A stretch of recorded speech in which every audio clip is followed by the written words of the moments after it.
Disclaimer: watch at your own risk. Tonight, we drift into the darkest corners of human history.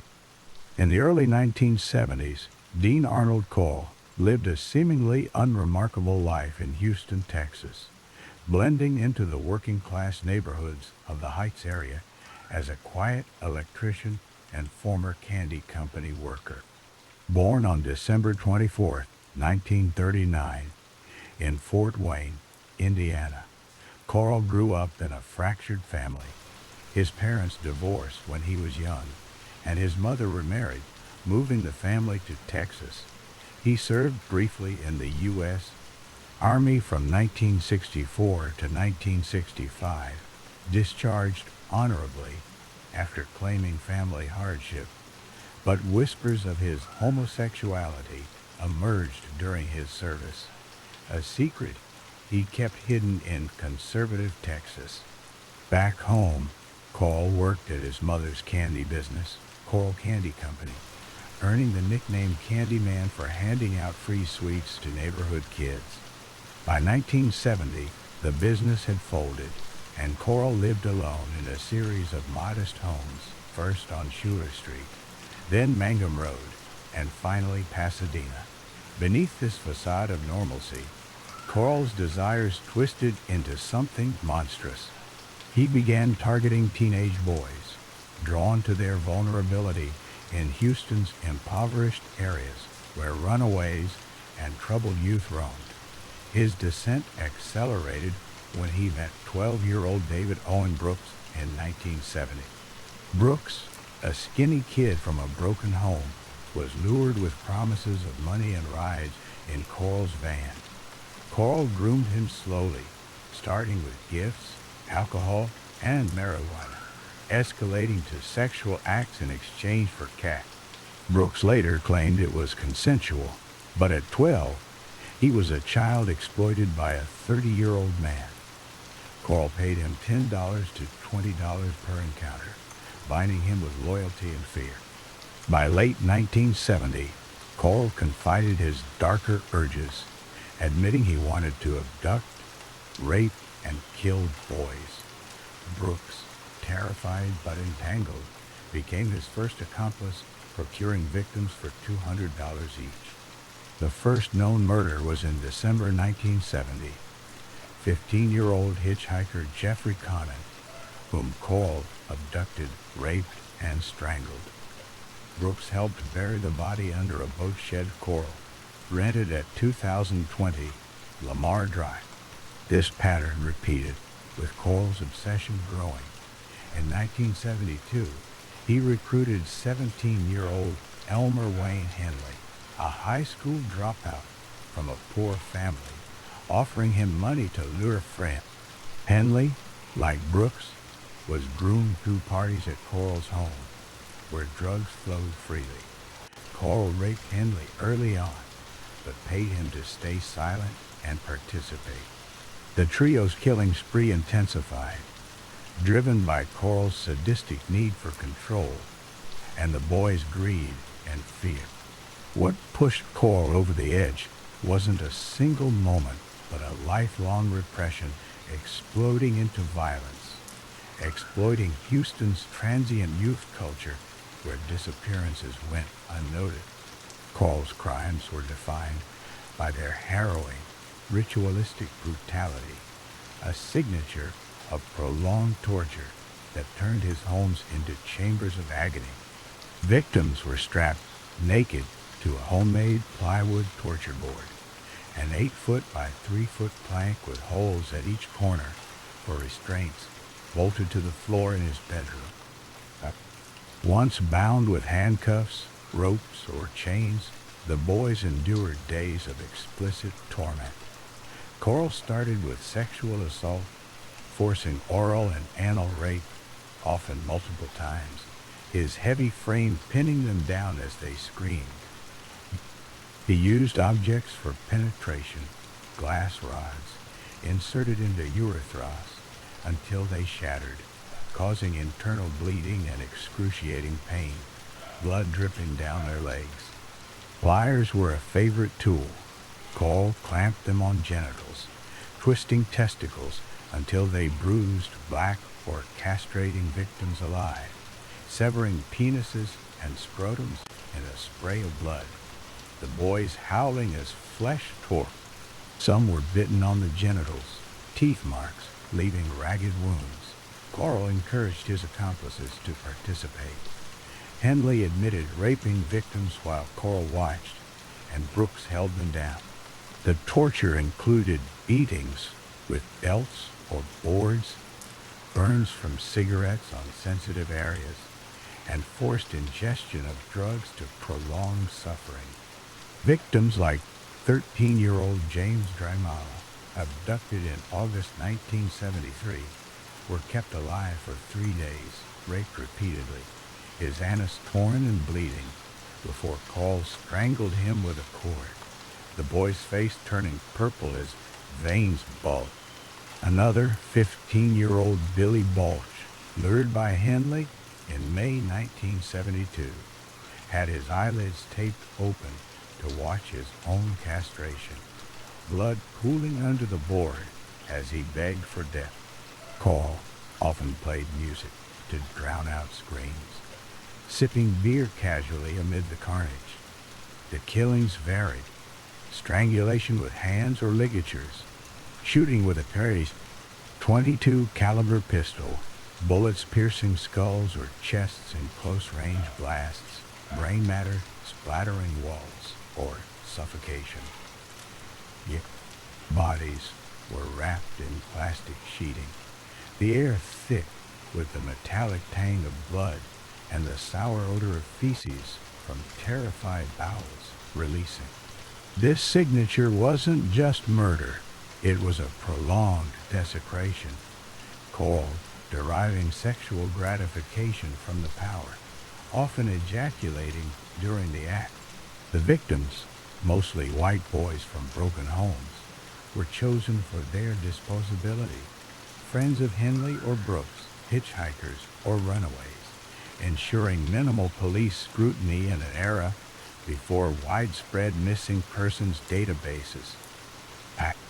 Coral's ability to elude capture for 3 years was as cunning as his crimes were vicious, relying on manipulation, isolation, and Houston's social blind spot. He operated in the Heights, a working-class area where teen disappearances were dismissed as runaways amid the 1970s drug scene. Cole threw parties at his homes, supplying beer, glue for huffing, and marijuana to lure boys, creating a network where Henley and Brooks recruited from their schools and streets.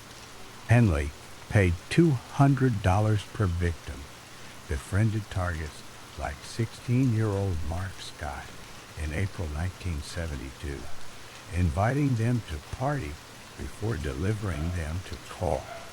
Brooks, given a Corvette and allowance, scouted hitchhikers. Cole's homes were soundproofed with thick carpets and music, neighbors hearing nothing amid urban noise. Bodies were buried meticulously. 17 in the Lamar Drive boat shed, stacked in shallow graves under the floor, dirt packed tight to hide the stench. 8 at High Island Beach, buried in sand dunes.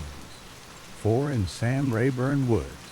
4 in Sam Rayburn Woods, wrapped and covered with lime to accelerate decomposition.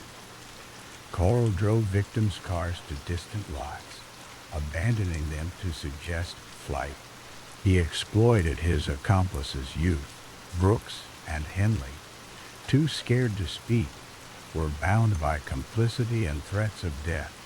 Police investigated some disappearances, but linked nothing to Coral. One tip about screams from his home was ignored. His Candyman persona disarmed suspicion.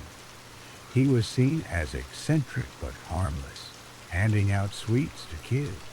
Even when victims like 15-year-old David Hilligus and 16-year-old Mally Winkle vanished together in May 1971, searches focused on beaches, not Coral's shed, where they lay buried, raped, and strangled.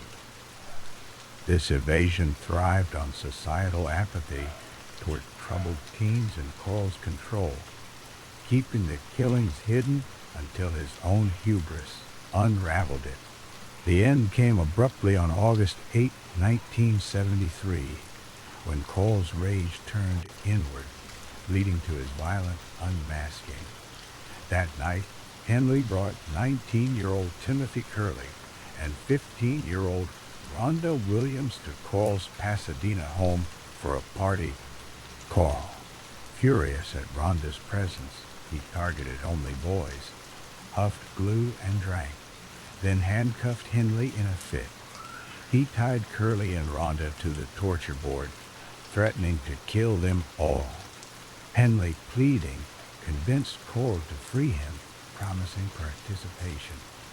But as Coral advanced on Rhonda with a knife, Henley grabbed Coral's straight .22 pistol from the nightstand and shot him 6 times. Bullets ripping through his head, shoulder, and chest, blood spraying the walls as Coral staggered, collapsing dead in the hallway, eyes glassy, body twitching. Henley untied the others, called police, and confessed. "I killed Dean Coral." He led detectives to the boat shed, where excavators unearthed 17 bodies in various decay, skeletons with ligature marks, flesh sloughing off, the air foul with rot. Over days, Henley and Brooks, arrested soon after, revealed more sites, totaling 27 victims. Later, 28 confirmed. The Houston mass murders, as dubbed, stunned the city. Parents identified sons by clothing remnants like a belt buckle on 14-year-old James Glass, abducted December 1970. Henry claimed self-defense, but admitted luring and sometimes raping victims. Brooks denied killing but confessed procuring. The confessions peeled back layers of horror, with Henley describing explicit tortures like glass rods shattering in urethras, blood and urine mixing on the board. Coral's fate was sealed in that blood-soaked hallway, but the aftermath left a scar of unresolved pain and lingering shadow.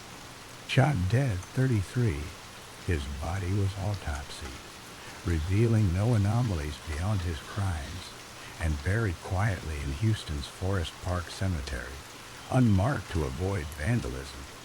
No trial exposed his full depravity, but police pieced together 28 victims, though some believe more. Henley, 17 at arrest, was convicted in July 1974 of 6 murders, those he admitted shooting, sentenced to 6 consecutive life terms, 99 years each in Texas prison. Now 69, he remains at Mark W.'s Michael Unit, denied parole repeatedly. His 2023 bid rejected amid public outcry. Henley claims remorse, painting in prison, but victims' families see manipulation. Brooks, convicted of 1 murder, got life, dying in 2020 from COVID-19 at 65 in Galveston prison, unrepentant. The case spurred changes, better missing persons protocols, awareness of child grooming, but scars endure. Victims like 13-year-old Billy Lawrence, tortured for 3 days in July 1973, his genitals mutilated with pliers before strangulation, haunt survivors. Parents like Dorothy Hilligius searched tirelessly, only to bury fragments. Coral's mother denied his guilt until her 1984 death. The boat shed, demolished, became a parking lot, but Houston remembers the Candyman murders as a nightmare of trust betrayed. Relief comes from the killings stopping, but unease lingers. How many more accomplices walk free? secrets buried like those boys. The Heights streets, once playgrounds, whisper warnings of monsters in plain sight.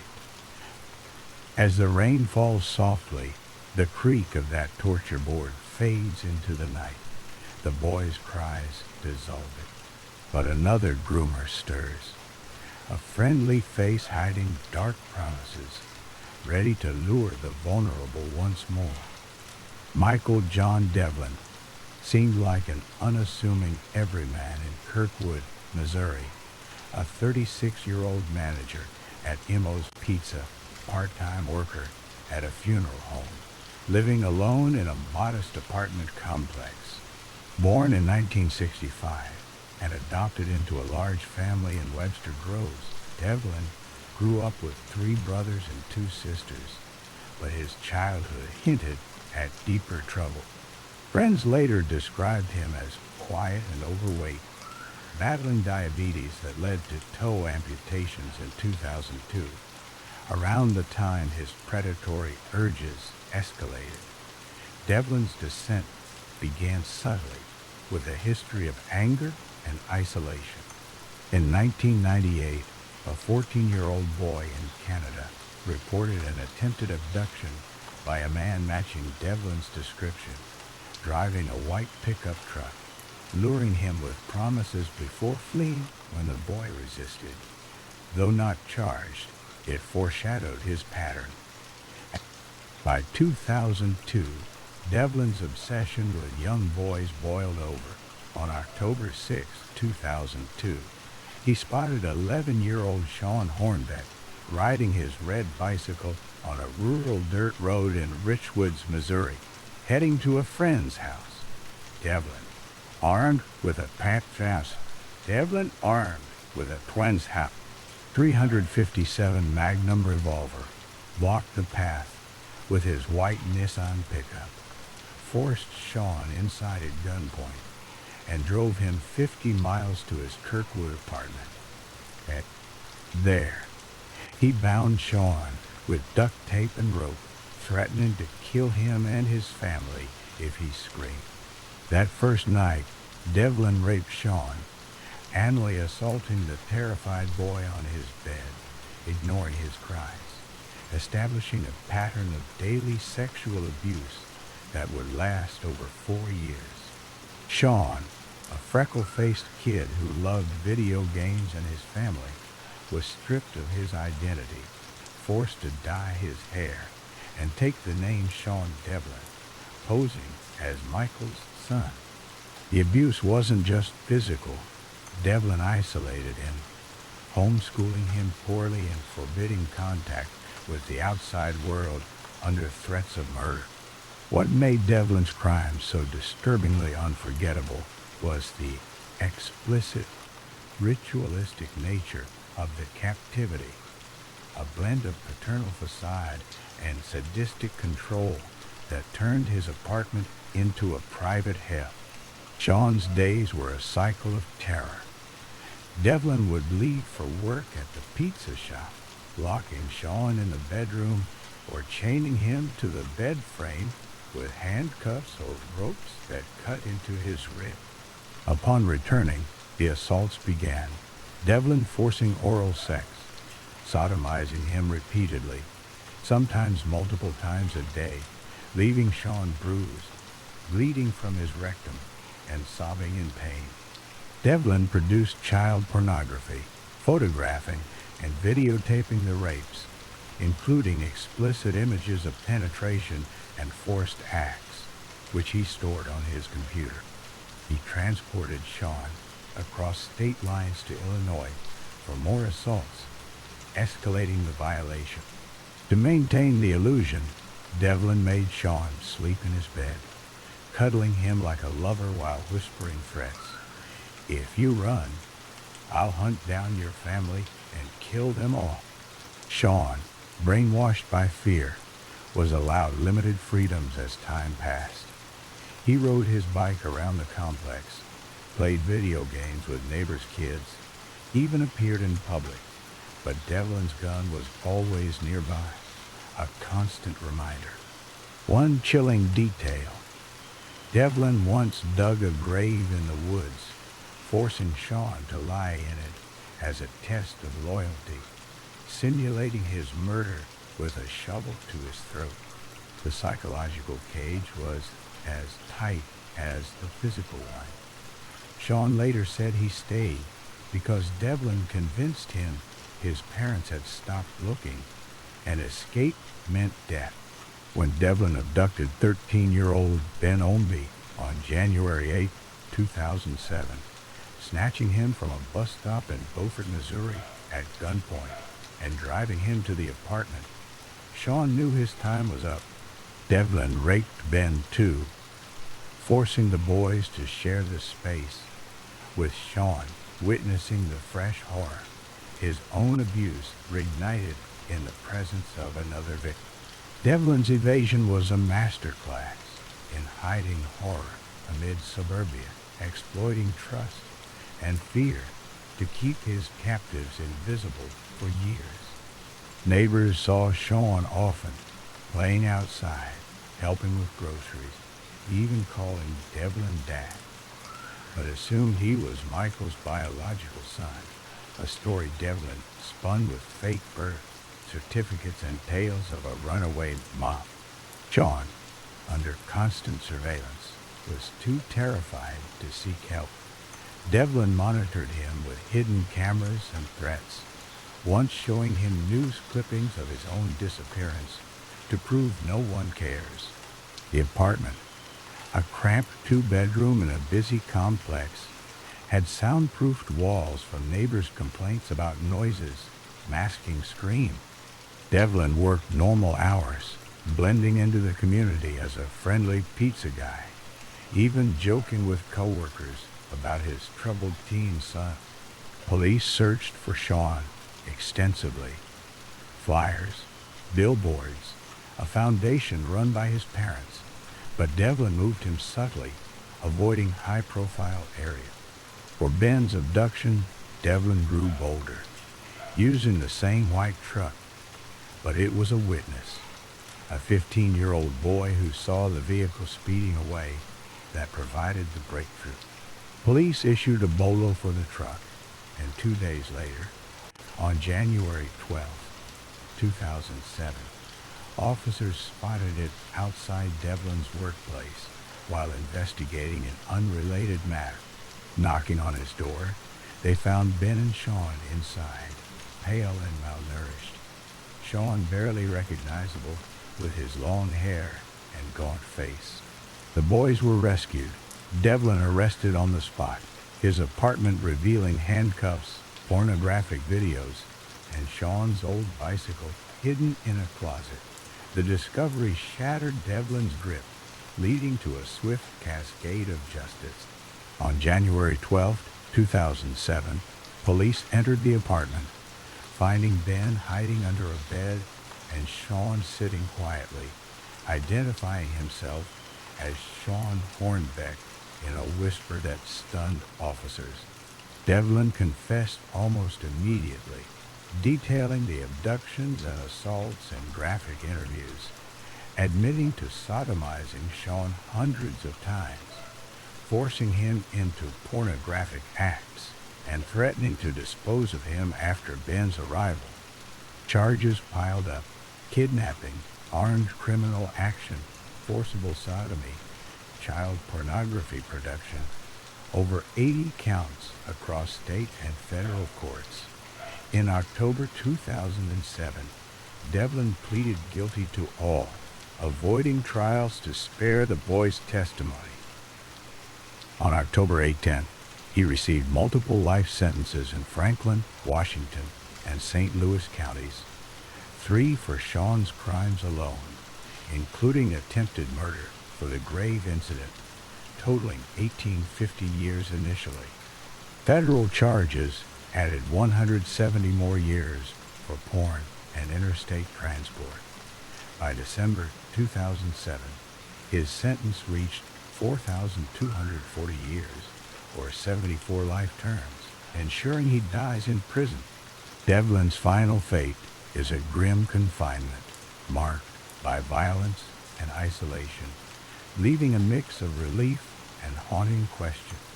Transferred to Crossroads Correctional Center in Cameron, Missouri in January 2008, Devlin, now 59, serves his time in protective custody due to inmate threat. On April 9, 2011, fellow prisoner Troy Fenton stabbed him 11 times with makeshift ice picks during breakfast, targeting his neck and chest in rage over his crimes against children. Fenton, already serving life, faced no additional charges. Devlin has shown no remorse, once blaming his actions on a sex addiction, but victims' families find solace in his perpetual cage. Sean, now in his 30s, has spoken publicly, detailing the rapes and mind control in interviews like on NBC, crediting therapy for his recovery. He married and works in it, but PTSD lingers. Ben, rescued after 4 days of assaults, including forced sodomy that left him bleeding and terrified, returned to school and sports, his family crediting community support. Devlin remains a suspect in other disappearances, like Charles Arlen Henderson in 1991 and Bianca Piper in 2005. Though uncharted, his death would close the chapter. But until then, unease persists. What other boys suffered in silence. The Missouri miracle saved 2, but the scars of those 4 years echo for. As the rain taps gently, the creak of that apartment door fades into the mist. The boy's whispers dissolving. But another shadow lurks, a trusted face, hiding a predator's hunger, waiting to snatch innocence from the light. In the quiet suburbs of Michigan, a brother's twisted obsession with his sister turned a loving marriage into a blood-soaked grave, staging a double murder as suicide to bury secrets that festered for decades. In Park Township, Michigan, in the fall of 1987, Gail Brink, 27, and her husband Rick Brink, 29, were building a happy life together. Gail, born Gail Fulton, was a vibrant woman with a warm smile, working as a secretary at a local manufacturing company, while Rick was a hard-working mechanic at a car dealership. They had married in 1983 after dating since high school, sharing a modest home on Ransom Street, filled with dreams of starting a family. Gail's family seemed close-knit. Her parents, Bob and Betty Fulton, and her older brother, Ryan Wingarden, 29, who lived nearby with his wife, Pam, and their young children. But beneath this facade lurked a dark history. Ryan, 5 years Gail's senior, had begun sexually abusing her when she was just 12, and he was 17, in the mid-1970s. What started as inappropriate touching escalated to full intercourse, often in their family home or during outings. Ryan framed it as a consensual relationship, calling Gail his lover and insisting she enjoyed it. But Gail later confided to friends it was coercive. Ryan would pin her down, ignore her protests, and rape her, leaving her traumatized and silent out of shame and fear. One explicit incident involved Ryan forcing himself on her in their parents' basement, his hands clamping her wrists as she whispered, "No," only for him to continue until he finished. Gail tried to escape the abuse by dating Rick in high school, but Ryan's jealousy simmered. When Gail married Rick, Ryan's obsession boiled over. He spied on them, made lewd comments about Gail's body, and harbored rage that she had chosen Rick over him. By 1987, Gail had distanced herself from Ryan, focusing on her marriage and confiding to Pam about the abuse, hinting she might expose it. Ryan, unemployed and volatile, saw this as a threat. His dissent was fueled by years of entitlement to Gail's body, twisted into a belief that she belonged to him. On November 16, 1987, unable to contain his jealousy, Ryan decided to eliminate Rick and reclaim control over Gail's fate, even if it meant her death. What made Ryan's crimes unforgettable was the grotesque staging of the scene as a murder-suicide, blending explicit violence with a calculated lie to mask his incestuous motive. That night, Ryan drove to the Brinks home in his blue pickup truck, armed with a .22 caliber revolver from his collection. Gail and Rick were relaxing after work. Rick in the living room watching TV, Gail in the kitchen preparing dinner. Ryan knocked, and when Rick answered, Ryan shot him point blank in the head, the bullet entering his temple and exploding out the other side, splattering blood and brain matter across the couch and carpet in thick, crimson arcs. Rick collapsed instantly, his body twitching as blood pooled under his head, soaking the rug. Gail, hearing the shot, rushed in, screaming, only for Ryan to grab her by the hair, force her to her knees, and press the gun to her forehead. He fired twice, once shattering her skull, fragments embedding in the wall, and again into her chest as she gasped, blood bubbling from her mouth and nose, her blouse drenched in red. Gail's body slumped beside Rick's, her eyes open in frozen terror, limbs splayed awkwardly. To stage it as Rick killing Gail, then himself, Ryan wiped the gun clean, pressed it into Rick's limp hand, and fired a test shot into the floor to leave gunshot residue on Rick. But in his panic, Ryan pocketed the gun instead of leaving it, ruining the suicide illusion. The scene was explicit horror. Gail's face a mangled ruin, her brain exposed through the wound. Rick's head a pulpy mess with gray matter flecked on the TV screen. Neighbors heard the shots, but dismissed them as fireworks. Ryan fled, discarding the gun in a nearby lake, his hands sticky with his sister's blood, the air reeking of gunpowder and copper. Ryan's mastery of evasion lay in his ability to blend into normalcy while exploiting small-town trust and investigative blind spots. For 26 years after the murders, he returned home to Pam, casually mentioning had taken care of a problem, but she dismissed it as bluster. Police arrived at the scene within hours, finding the bodies but no gun, immediately ruling out suicide. They interviewed the family. Ryan acted devastated, claiming no enemies, while subtly pointing suspicion at Rick's co-workers or random burglars. With no fingerprints or witnesses, and Ryan's alibi of being home, backed by Pam, who didn't know the truth, he slipped under radar. Over the years, Ryan lived freely, working odd jobs, raising his kids, and even attending family gatherings where Gail's absence hung like a ghost.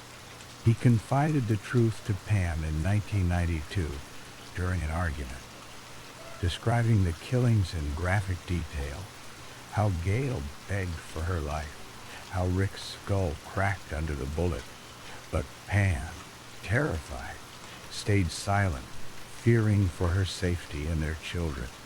Ryan's charm masked his volatility.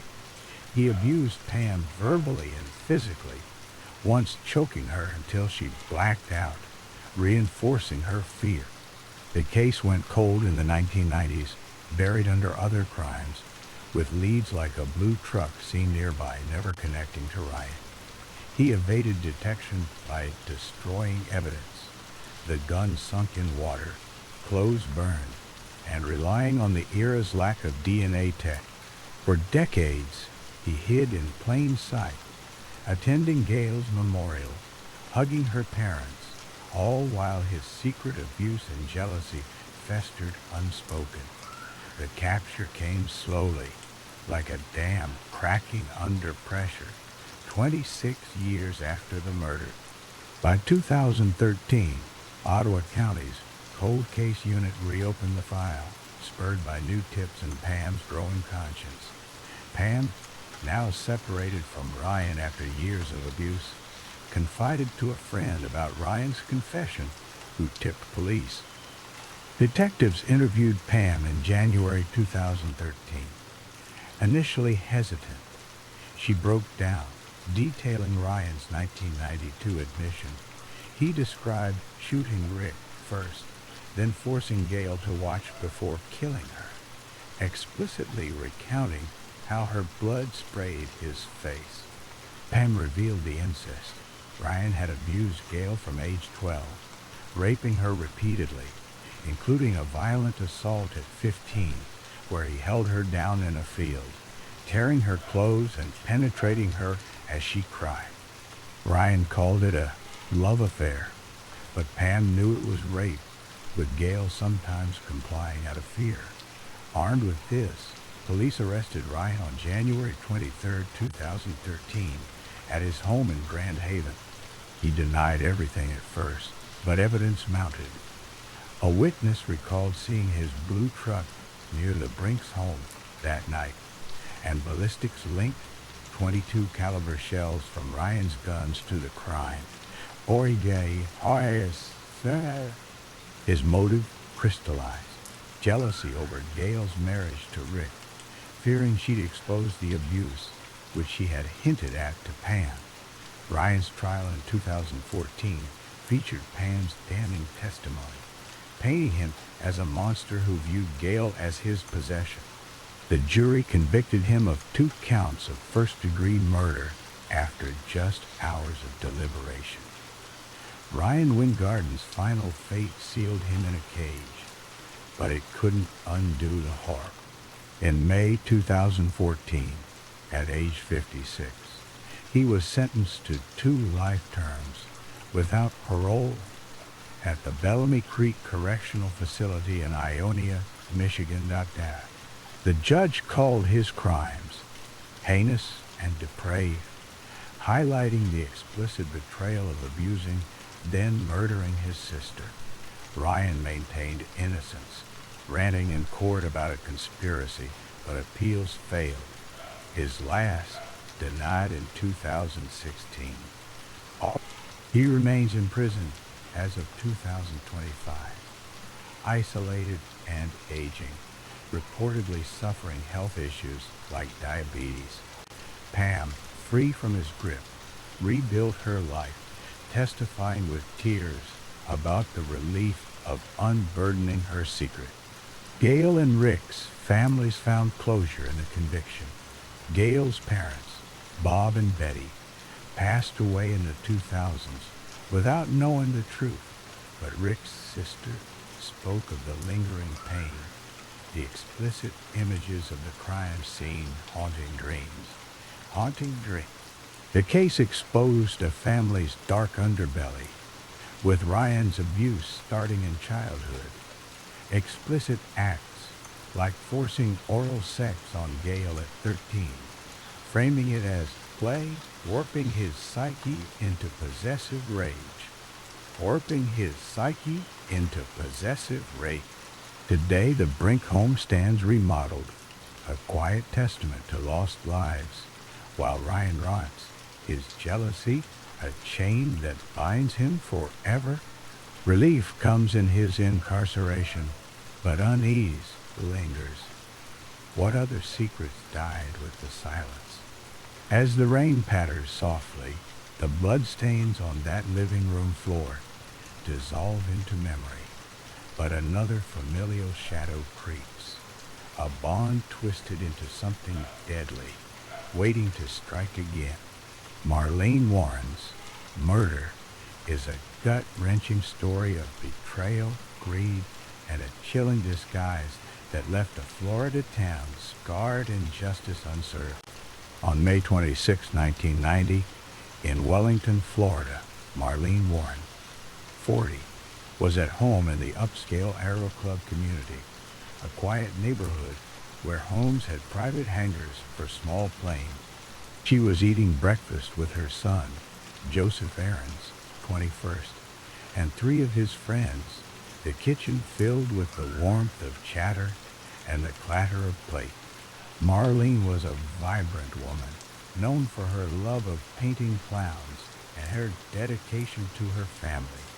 She was a single mom to two sons, Joseph and John, before marrying Michael Warren in the 1970s. Together, they built a comfortable life, running Bargain Motors, a used car dealership, and managing several rental properties, all in Marlene's name. But their marriage had cracks after John's tragic death in a 1988 car accident. Marlene grew suspicious of Michael's fidelity, confiding to Joseph and her mother, Shirley Twain, "If anything happens to me, Mike did it." At 10:45 a.m. A white Chrysler LeBaron rolled into their circular driveway. A clown emerged, orange wig, red bulb nose, white face paint, and a garish smile, holding a basket of red carnations and two balloons. One silver with "You're the Greatest" in bold letters, the other featuring Snow White and the Seven Dwarfs. Marlene, delighted by the whimsical delivery, opened the door and said, "Oh, how pretty." In an instant, the clown drew a handgun and fired a single shot into her face. The bullet tore through her mouth, shattering teeth and bone, lodging fragments in her tongue. Marlene crumpled in the doorway, blood pooling on the floor. The clown walked calmly back to the car and drove off, as Joseph, hobbled by a cast from a recent car crash, staggered after them, catching a glimpse of big brown eyes behind the makeup. Marlene was rushed to Palm Springs Hospital, gasping for air, but died 2 days later. The clown was Sheila King, Michael's rumored mistress, who later married him, and the evidence against her was overwhelming yet frustratingly insufficient for decades. Marlene's life was one of resilience and love, torn apart by a calculated act. Born in Michigan, she raised Joseph and John alone before meeting Michael, a charismatic but shady businessman. They settled in Wellington, where Marlene's business savvy grew their wealth. Rental properties and Bargain Motors thrived under her name. She was a hands-on mom, grieving deeply when John died at 19, and protective of Joseph, who was recovering from his own accident. Her suspicions about Michael's affair with Sheila King, a 26-year-old repossession agent at Bargain Motors, gnawed at her. Sheila was tough, known for carrying a gun while repossessing cars, and worked closely with Michael, handling rentals alongside Marlene. Co-workers at Bargain Motors whispered about their affair, noting how Sheila looked at Michael with adoration. Marlene, fearing for her safety and her assets, considered leaving Michael, but worried about the consequences, telling Shirley her chilling premonition. Sheila's motive was clear: remove Marlene to claim Michael and the wealth tied to his businesses, which would pass to him upon her death. The clown disguise was a twisted flourish, exploiting Marlene's love for clowns to get close, turning a symbol of joy into one of horror. The murder's hallmark was its grotesque theatricality, a deliberate performance that made it unforgettable. The clown costume, complete with a curly orange wig, red nose, and white grease paint, wasn't just a disguise. It was a mocking spectacle, paired with flowers and balloons to lure Marlene into a false sense of safety. The single shot was brutal, fired at point-blank range, the bullet ripping through her face, spraying blood across the doorstep and splattering the walls inside. The carnations and balloons left beside her body were a cruel taunt. One balloons, "You're the greatest message of sick irony," as Marlene lay dying. Joseph's description of the clown's brown eyes matched Sheila's 5'7" frame and long brown hair. 4 days later, the getaway car, the Chrysler LeBaron stolen from Michael's lot a month earlier, was found abandoned 8 miles away in a parking lot. Inside, police discovered long brown hairs and orange fibers resembling a clown wig. Detectives traced the balloons and flowers to a public supermarket 1.5 miles from Sheila's apartment, where employees recalled a woman matching her description. Tall, brown-haired, buying them an hour before the shooting. At a costume shop, a clerk identified Sheila as the woman who, 2 days prior, insisted on the best clown costume and paid cash for a full outfit, including an orange wig and red note. A search of Sheila's home turned up orange fibers matching the wig's material. This evidence, hairs, fibers, witness IDs, and the stolen car, screamed Sheila's guilt. But in 1990, DNA testing was primitive, unable to confirm the hair as hers definitively. Prosecutors deemed the case too circumstantial, fearing a jury might doubt it without airtight proof, and let it go cold, leaving Sheila free. Sheila's evasion of justice for 27 years was infuriating, a masterclass in slipping through cracks. She and Michael denied any affair, and Michael's alibi, driving to a Miami racetrack with friends, was rock solid, distancing him from the crime.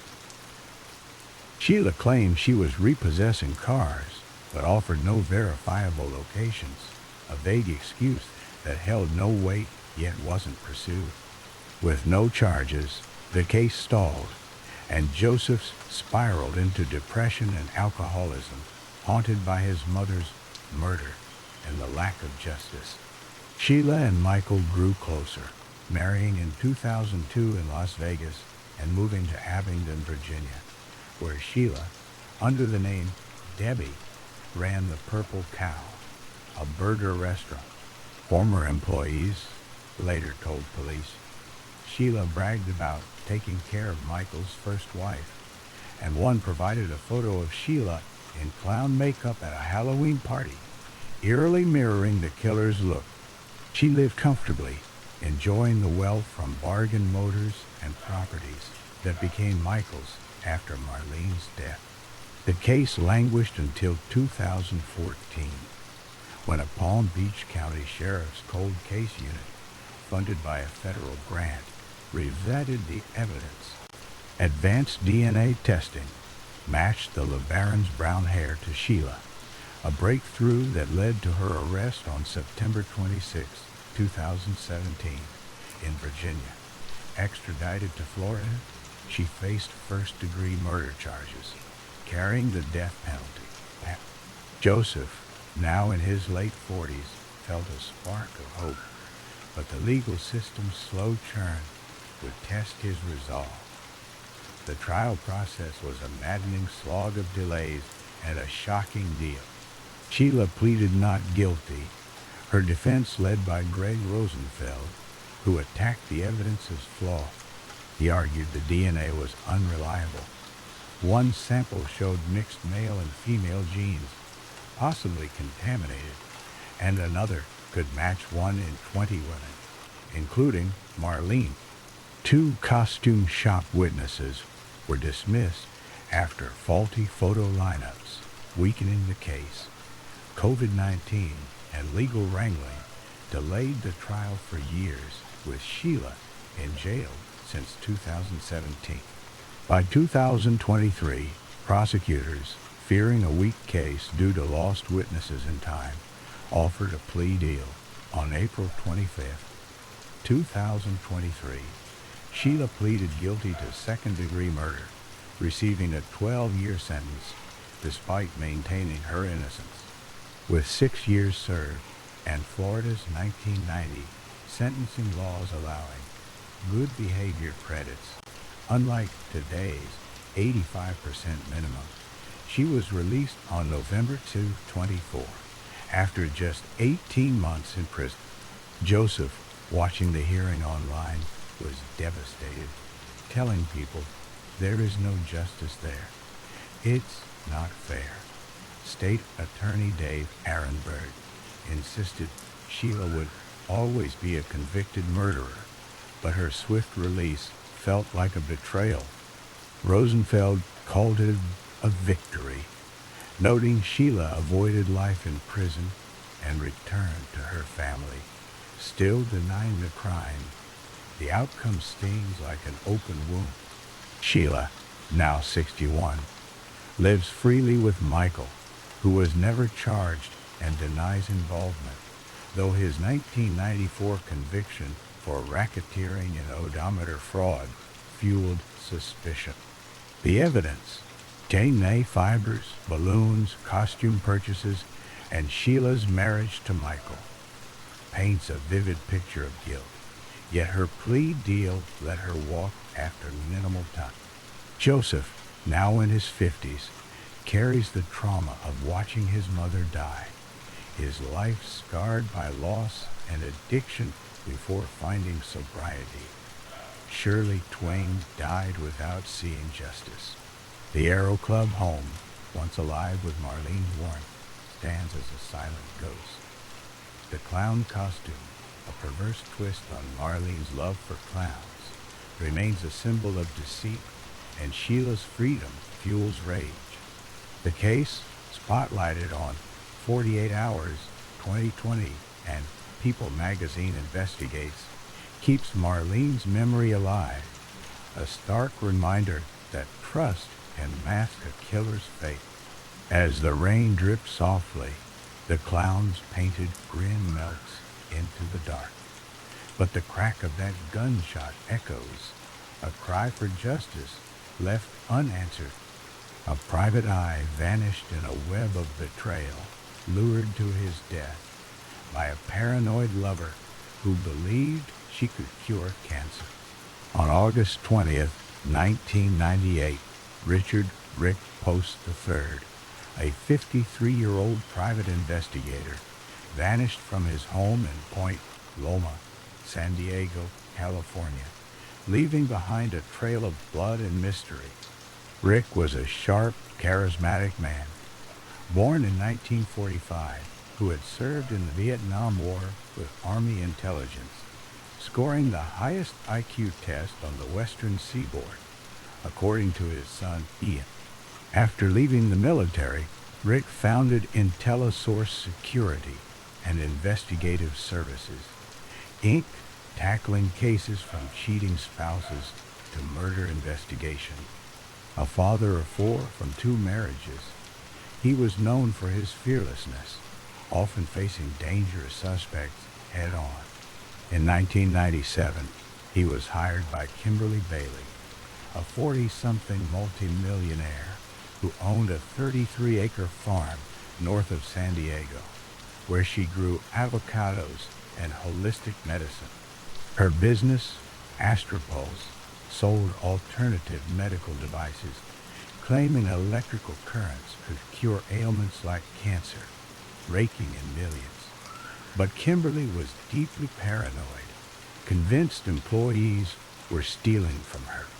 Rick's firm was tasked with investigating, and soon their professional relationship turned romantic.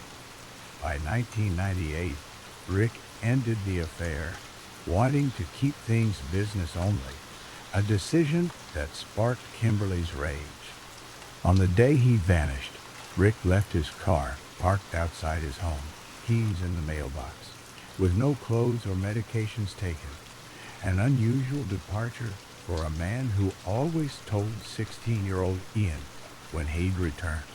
A chilling voicemail left at IntelliSource claimed Rick was in Mexico for a few days, but Ian sensed coercion in his father's voice, a gut punch that something was terribly wrong.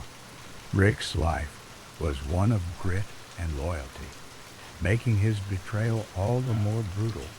After his Army days, he built IntelliSource into a respected agency, handling high-stakes cases that put him in killers' crosshairs.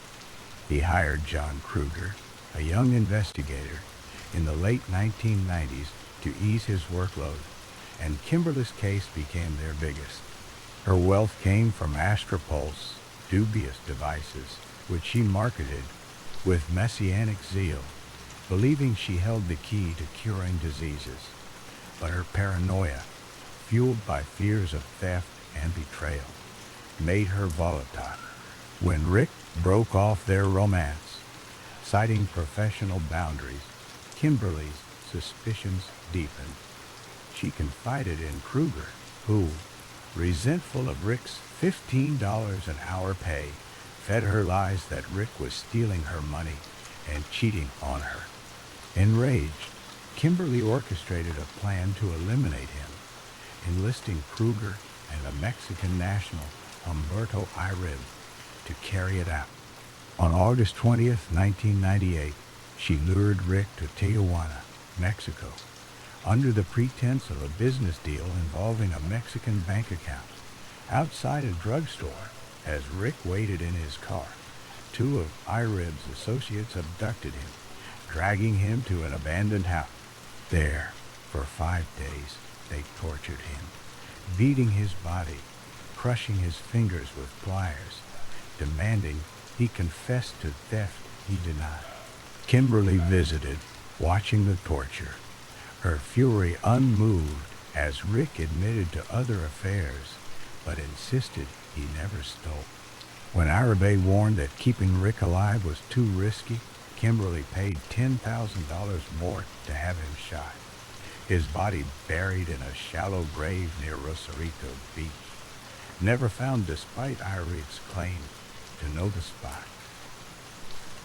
The murder's signature was its savage cruelty, wrapped in a chilling conspiracy.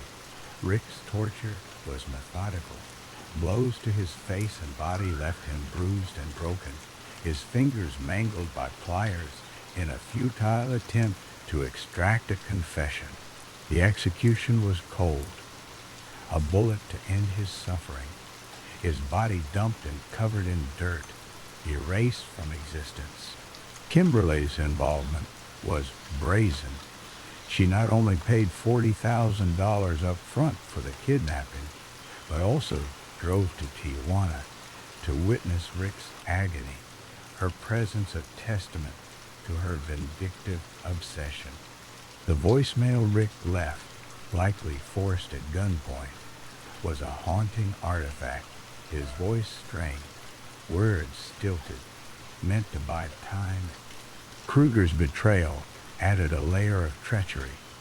He fabricated stories about Rick's theft to inflame Kimberly, knowing her paranoia would ignite, all to seize control of IntelliSource. The crime's audacity, luring a seasoned investigator across the border, torturing him in a foreign land, and disposing of his body, reflected a calculated effort to evade U.S. jurisdiction, banking on Mexico's murky legal landscape to shield them.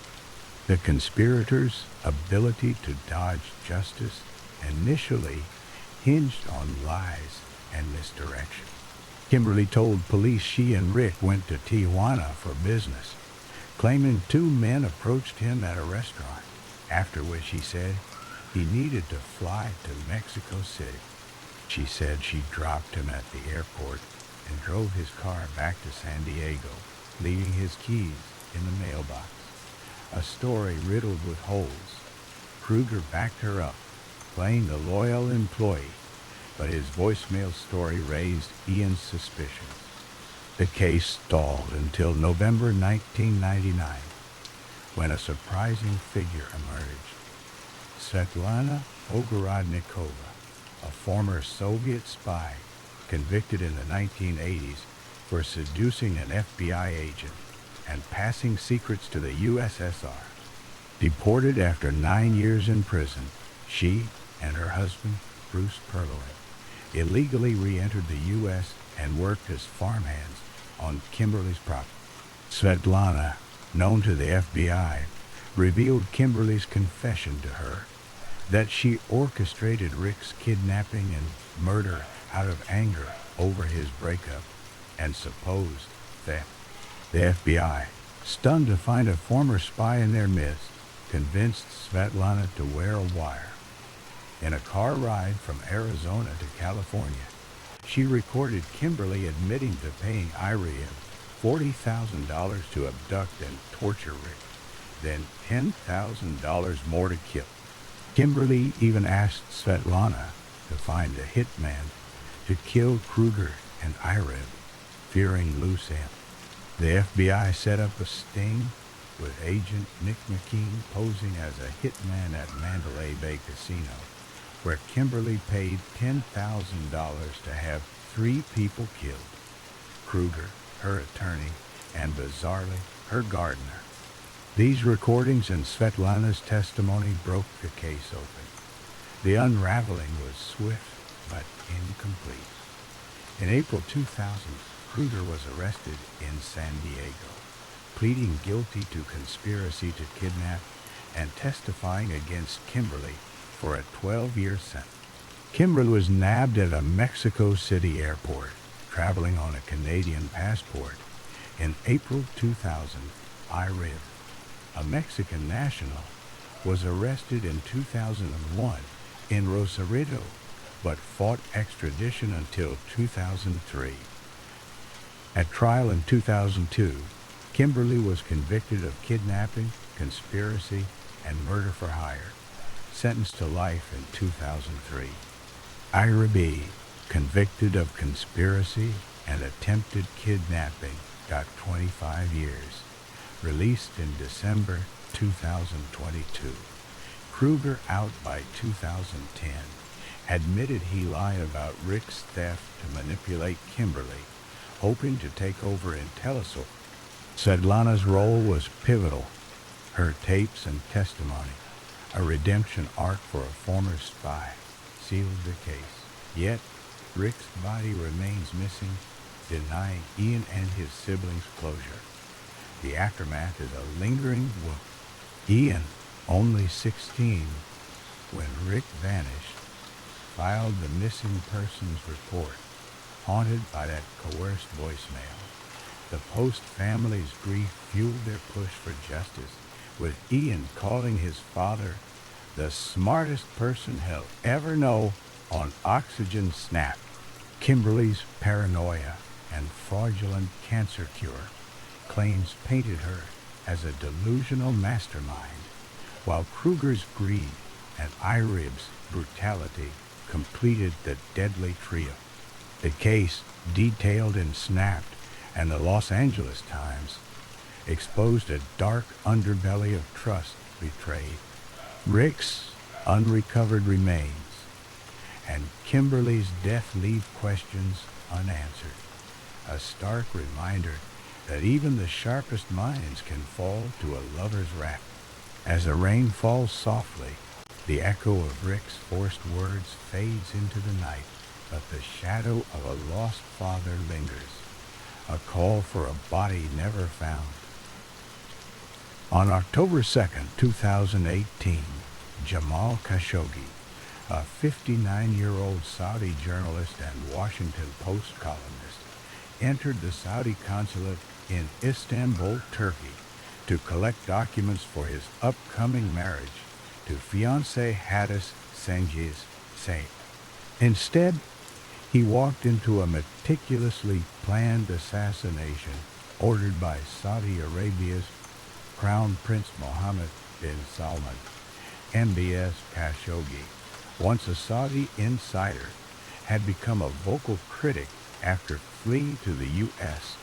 In 2017, writing columns exposing MBS's crackdowns on dissent and the Yemen war's atrocities. His activism, including plans to counter Saudi propaganda with dissident Omar Abdulaziz, made him a marked man.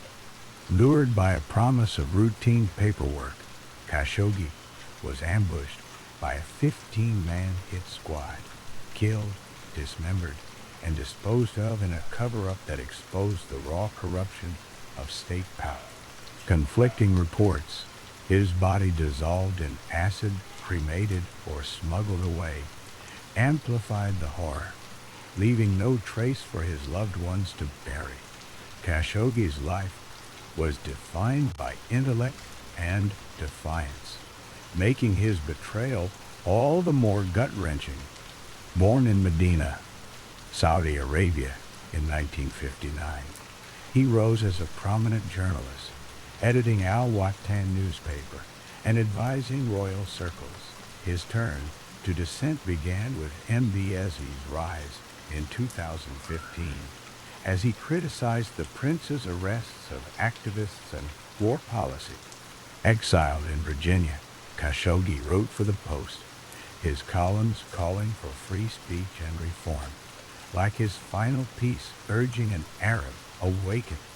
He collaborated with Abdulaziz, whose phone was hacked with Pegasus spyware, likely alerting Saudi intelligence to Khashoggi's plans. Hadas, his Turkish fiancée, waited outside the consulate, unaware, had never returned. His motive for entering was love, needing a divorce certificate to marry, but Saudi agents saw a threat to silence. MBS's personal vendetta drove the plot, fearing Khashoggi's growing influence abroad would undermine his global image as a reformer. The murder was a gruesome spectacle, its explicit details captured by Turkish intelligence. At 1:14 p.m., Khashoggi entered the consulate, greeted by Maher Abdulaziz Mutrib, an intelligence officer and MBS bodyguard. Audio leaks from Turkey's Daily Sabah reveal a chilling sequence. "Please sit. We have to take you back to Riyadh," Mutrib said. Khashoggi resisted. "There are no lawsuits against me. My fiancée is outside." When he refused to text his son as ordered, the squad injected him with a sedative. His final words, gasping, were, "I have asthma. Don't do it. You'll suffocate me." They strangled him, likely with a rope or plastic bag, his body thrashing, blood dripping from his nose as he choked for air. Death took 7 minutes. Then, Salah Mohammed Tabaiji, a forensic doctor, dismembered him with an autopsy saw. For 30 minutes, the saw buzzed, slicing through bone and flesh, severing arms, legs, and torso. Tabaiji, reportedly wearing earphones and humming, boasted, "I know how to cut. I usually sip coffee and smoke when I dissect." Blood soaked the floor, the air thick with the stench of iron and bone dust. The team bagged the parts in plastic, cleaning the room with chemicals to erase traces. The recordings, grunts, saws, and casual chatter, exposed a cold, premeditated slaughter. The disposal of Khashoggi's body remains a macabre mystery.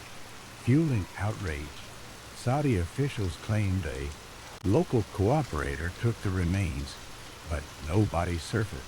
Turkish reports offered grim theories. One, that the parts were dissolved in hydrofluoric acid, reducing flesh and bone to a liquid sludge, possibly flushed or buried in the consul's garden. Another suggested cremation in a large oven at the consul's residence. The smell of burning flesh, masked by cleaning crews working overnight. A third, less substantiated, hinted at parts smuggled in diplomatic bags, untouchable under the Vienna Convention, and flown to Riyadh. Turkish searches of the consulate, the consul's home, and Belgrade forest found only chemical traces and freshly painted walls, pointing to a cover-up. The New York Times noted Saudi cleaners scrubbing the crime scene before investigators arrived. The lack of a body, acid, fire, or hidden, denied Hattis and Khashoggi's 4 children closure, compounding the brutality with a final act of erasure. The killers evaded justice through diplomatic immunity and Saudi stonewalling, exposing global complicity. The consulate's inviolable status under international law blocked Turkish police from entering. The squad, including Mutrib and Tubaji, fled on private jets hours later, their diplomatic passports shielding them from searches. Saudi Arabia first denied involvement, claiming Khashoggi left alive, then admitted a rogue operation caused a fist-fight death. By October 25, 2018, they conceded premeditation but absolved MBS, despite a CIA report concluding he ordered it. August 18 Saudis faced charges in Riyadh, but the 2019 trials were opaque. 5 low-level operatives got death sentences, later commuted under pressure on Khashoggi's children, while key figures like Saud al-Qahtani, who interrogated Khashoggi, walked free. Turkey demanded extradition, but Saudi Arabia refused, citing sovereignty. The U.S. sanctioned 17 Saudis, but, under President Trump, avoided targeting MBS, prioritizing $110 billion in arms deals. Trump called MBS a great ally, dismissing CIA findings. This diplomatic shield lies secret trials and geopolitical bargaining let the masterminds escape, highlighting how power trumps justice. The aftermath sparked global fury but delivered hollow justice, leaving a bitter aftertaste. A June 2019 UN report by Agnes Calamard labeled the murder premeditated and urged on an FBI probes, citing Khashoggi's U.S. residency. Saudi prosecutors rejected it, insisting MBS was uninvolved. Hattis, heartbroken, tweeted her anguish, learning the body might be dissolved, questioning, "Is this the humanity you speak of?" Global backlash hit Saudi Arabia. Business leaders like Richard Branson boycotted events like Davos in the desert, and Germany halted arms sales. But Trump's support emboldened Riyadh, and MBS faced no personal consequences. Khashoggi's children received million-dollar houses and payments as Saudi hush money, a grim trade for their father's life. The case, covered by Casefile, Al Jazeera, and The Guardian, underscores a corrupt system where diplomatic immunity and oil wealth bury truth. Relief came from forcing Saudi admissions, but unease lingers. MB's rules unchecked, and another critic could vanish tomorrow. As the rain falls softly, the consulate's blood-stained floor fades into shadow. The saws whine, silent. But another trap waits, a diplomat's handshake, hiding a killer's blade, ready to snuff out the next voice of dissent. Suzanne Marie Savakis, born September 6, 1969, in Livonia. Her mother, Sandra Brandenburg, later Willett, married Franklin Delano Floyd in 1974 under his alias, Brandon Cleo Williams. Floyd, a career criminal with a rap sheet including child molestation, bank robbery, and parole violations, saw opportunity in Sandra's vulnerability. A single mother of four after two failed marriages, Sandra struggled with PTSD from a tornado that hit their trailer. When she was jailed for 30 days in 1975 for writing a bad check, Floyd seized the moment. He took Suzanne, then six, along with her siblings, Allison, Amy, and infant Philip, fleeing North Carolina.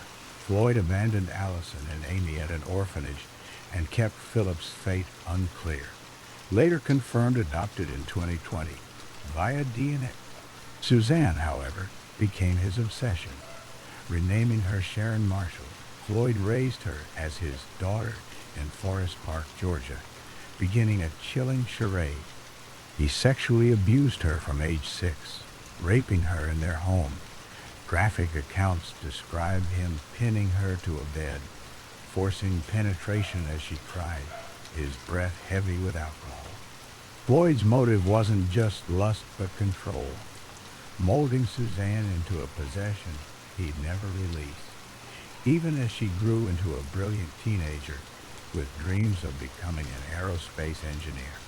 The signature of Floyd's crimes was a perverse blend of familial pretense and explicit violence, warping Suzanne's identity across aliases and roles. As Sharon, she excelled at Forest Park High School, earning a full scholarship to Georgia Tech in 1986. Friends like Jenny Fisher recall her charisma, but noted Floyd's creepy oversight. Calling himself Warren Marshall, he monitored her constantly, once raping her at gunpoint during a sleepover.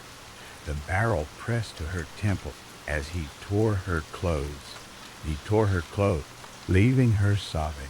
By 1988, Floyd moved them to Tampa, Florida, forcing Suzanne, now 19, into sex work at Mons Venus Strip Club as Sharon Marshall. There, she endured nightly assaults. Floyd demanded she offer sex for $50, supplying condoms, her body bruised from clients and his beatings. Co-worker Heather Lane saw her fear, recalling Floyd's disgusting orders. Suzanne gave birth to a daughter, Megan, in 1989, whom Floyd forced her to give up for adoption in New Orleans. That year, they married under new aliases, Suzanne as Tanya Dawn Tadlock, Floyd as Clarence Marcus Hughes, names stolen from Alabama tombstones. The marriage was a sick facade. Floyd raped her nightly, sometimes choking her until she blacked out, claiming she was his wife now, not daughter. In April 1990, in Oklahoma City, Floyd killed her. Found on a highway, her body bore signs of a staged hit and run. Skull fractured, chest bruised, blood pooling under her from a hematoma. Doctors noted old and new injuries, suggesting a fight. Possibly Floyd beating her to death in their motel, her face swollen, lips split, before dumping her to fake an accident. Floyd's evasion was a masterclass in manipulation, exploiting legal loopholes and societal blind spots for 15 years. After abducting Suzanne, he moved frequently, Georgia, Florida, Oklahoma, using aliases like Warren Marshall or Clarence Hughes to dodge his fugitive status since 1973 for parole violation. He forged documents, enrolling Suzanne in schools as his daughter, her real identity buried. In Tampa, he joined the Fraternal Order of Police, falsely posing as a cop to track her if she fled. After her death, labeled Tanya Hughes, Floyd claimed she was hit by a car, but no witnesses or vehicle were found. He kept her son, Michael Hughes, born in 1988, claiming paternity disproven by DNA. When Michael was placed in foster care in 1990 with Ernest and Merle Bean, Floyd abducted him from his school in 1994, armed with a gun, tying the principal to a tree. Floyd's criminal past, rape, robbery, abduction, surfaced only then, revealing his real name via a social security number tied to a life insurance policy on Suzanne. Yet he slipped through again, arrested in 1994 in Kentucky for kidnapping, but claiming Michael was alive, delaying murder charges. Witnesses like Jenny Fisher, who knew Suzanne as Sharon, were shocked to learn Floyd was her husband, not father, unraveling the lie. Floyd's charm and forged papers kept him invisible, exploiting pre-DNA policing and societal dismissal of runaway. The case unraveled slowly, with justice partial and delayed. In 1994, Michael's kidnapping triggered an FBI probe by Agent Joe Fitzpatrick, linking Floyd to Suzanne's death and Cheryl Ann Comesso, a Mons Venus dancer, murdered in 1989. Photos of Cheryl's beaten body, found in 1995, were in Floyd's truck, leading to his 1997 murder charge and 2002 death sentence in Florida. In 2014, while on death row, Floyd confessed to FBI agents. He killed Suzanne, likely beating her in a rage over her plan to flee with college student Kevin Brown, and shot Michael twice in the head after the 1994 abduction. Suzanne's real identity as Savakis was confirmed via DNA, reconnecting her to parents Sandra Willett and Cliff Savakis, who learned her fate decades later. Floyd died in January 2023 at 79 in Union Correctional Institution, Rayford, Florida, awaiting execution, his death closing the case without a trial for Suzanne's murder. Her daughter, Megan Dufresne, adopted in 1989, connected with Cliff, naming her son Michael to honor her lost brother. The Netflix documentary Girl in the Picture, inspired by Matt Birkbeck's book, A Beautiful Child, detailed this saga, exposing Floyd's depravity. Floyd's final fate, death in prison, offers grim relief, but the wreckage endures, offers grim relief. Suzanne, buried as Tanya Hughes, got a new headstone in 2017, reflecting her true name, a small victory for her family. Sandra, now private in Michigan, and Cliff in Bellevue, Washington, mourn a daughter stolen at 6, never knowing her brilliance at Georgia Tech or her motherhood. Megan carries her legacy, but Michael's body was never found, a wound unhealed. Floyd's aliases, Sharon Marshall, Tanya Hughes, hid Suzanne for 40 years, her life erased until 2014. The case, covered by Case File and Netflix, reveals how predators exploit trust, using fake families to mask horror. Relief comes from Floyd's confession and death, but unease lingers. How many others did he destroy? Their names lost to aliases. Houston streets, where Suzanne once walked, whisper of identities stolen and lives erased. As the rain falls softly, the motel room's bloodstains fade, a girl's dreams dissolving into silence. But another predator lurks, a fatherly smile, hiding a monster, ready to claim the next child. On September 29, 1978, in Berkeley, California, 15-year-old Mary Vincent, a runaway with dreams of becoming a dancer, stood on a roadside, thumb outstretched, hoping for a ride to her grandfather's house in Corona, nearly 400 miles away. A blue van pulled up, driven by 50-year-old Lawrence Singleton, a former merchant seaman with a seemingly kind demeanor. Mary, fleeing an abusive stepfather in Las Vegas, trusted him. That decision plunged her into a nightmare of unimaginable horror. A case so brutal and her survival so extraordinary, it defies belief, exposing both human resilience and the failures of justice. Mary's life before that day was marked by hardship, but also talent. Born in 1963, she grew up in Las Vegas, performing a solo dance at the Miss Universe pageant at 13.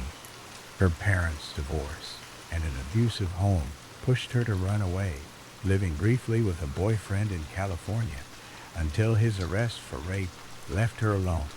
Hitchhiking was common in the 1970s, especially for teens like Mary, and Singleton appeared harmless, a grandfatherly figure offering a lift, but his motives were sinister. After passing Interstate 5, where he promised to take her, Mary grew uneasy, clutching a pointed stick. Singleton pulled over, claiming he needed a bathroom break. As Mary bent to tie her shoe, he struck her head with a sledgehammer, the blow cracking her skull, blood streaming down her face as she collapsed, unconscious. This descent into violence was calculated. Singleton, a man with a history of minor theft, but no recorded violent past, harbored a deep hatred of women, later evident in his remorseless act. The assault signature was its explicit, sadistic cruelty, designed to destroy Mary's body and spirit. Singleton dragged her into the van, tying her hands with rope that cut into her wrists. Over hours, he raped her repeatedly. Oral, vaginal, and anal assaults. His heavy frame pinning her as she screamed, her throat raw. Blood and semen mixed on her skin, the van's interior reeking of sweat and fear. At dawn, he escalated the horror, grabbing a hatchet. Holding her down, he hacked at her forearms, the blade slicing through muscle and bone, severing both arms below the elbows. Mary's screams echoed as blood sprayed, her stumps gushing, the pain blinding. Believing her dead or dying, Singleton threw her naked body off a 30-foot cliff into a concrete culvert in Del Puerto Canyon, her body slamming against the ground, bones cracking. The culvert's damp, cold air mixed with the metallic stench of her blood. He drove off, certain she'd die, but Mary's will to survive defied him. Conscious but fading, she packed her severed forearms with mud, the wet earth clotting the blood to slow the hemorrhaging. Using her teeth and shoulder strength, she clawed her way up the cliff, slipping on rocks, her body smeared with dirt and blood, holding her arms upright to keep from bleeding out. Naked, armless, she staggered 9 miles along a rural road, each step agonizing, her vision blurring from blood loss. The first car sped away, horrified by her mutilated form. The second, driven by a couple en route to their honeymoon, stopped. They wrapped her in a blanket, her stumps still oozing, and rushed her to a Modesto hospital, where surgeons saved her life, later fitting her with prosthetic arm. Singleton's evasion of scrutiny relied on exploiting society's apathy and his unassuming facade. In 1978, runaways like Mary, police assumed to have fled voluntarily. Singleton, living alone in Rodeo, California, had no prior violent record, blending into his working-class neighborhood. After the attack, he cleaned his van, disposing of the blood-soaked ropes and hatchet, likely in a dumpster. Mary's detailed description, his face, voice, and van, led to a police sketch recognized by his neighbor, who tipped off authorities. Arrested in Sparks, Nevada, on October 9, 1978, Singleton faced trial in San Diego. Mary, now 16, testified with chilling clarity, pointing at him with her prosthetic hook. "He raped me, cut off my arms, and left me to die." Convicted of rape, kidnapping, mayhem, and attempted murder, he received only 14 years, the maximum under California's lenient 1970s laws. The judge lamented, "If I had the power, I'd send him to prison for life. If I had the power, I'd send him to prison for life." Singleton's good behavior and work as a prison teaching assistant cut his sentence to 8 years. Paroled in 1987, he faced public outrage. No California town would accept him. Protests, led by Tampa's guardian angels and locals, forced him to live in a trailer on San Quentin's grounds until parole ended in 1988. His evasion exposed a justice system that prioritized procedure over victims, letting a monster slip back into society. The case's unraveling came through Mary's courage and Singleton's recidivism, but justice remained hollow. Her testimony in 1979 secured his conviction, yet the short sentence shocked her and the nation. Mary won a $2.26 million civil judgment, but collected nothing. Singleton had only $200 and no job. She struggled with depression, nightmares dislocating her shoulder, and poverty, unable to afford proper prosthetics. Meanwhile, Singleton moved to Tampa, Florida in 1990, convicted twice for theft, a $10 camera, a $3 hat, serving minimal time. A $3 hat, serving minimal time. In February 1997, he murdered Roxanne Hayes, a 31-year-old mother of 3 and sex worker, in his Sulphur Springs home. Neighbors heard screams. Police found him blood-soaked. Hayes stabbed multiple times. Her body slumped, throat cut, blood pooling on the floor. Mary, now 34, flew to Florida to testify at his sentencing, reliving her trauma. "I was raped. I had my arms cut off. He used a hatchet. He left me to die." Her words helped secure a death sentence on April 14, 1998. Singleton died of cancer in 2001 at 74 in a Florida prison hospital, never facing execution. Mary's survival sparked California's 1987 Singleton Bill, mandating 25 years to life for torture-related crimes. A bittersweet reform too late for her. Mary's fate is a testament to resilience amid horror, but the aftermath leaves scars.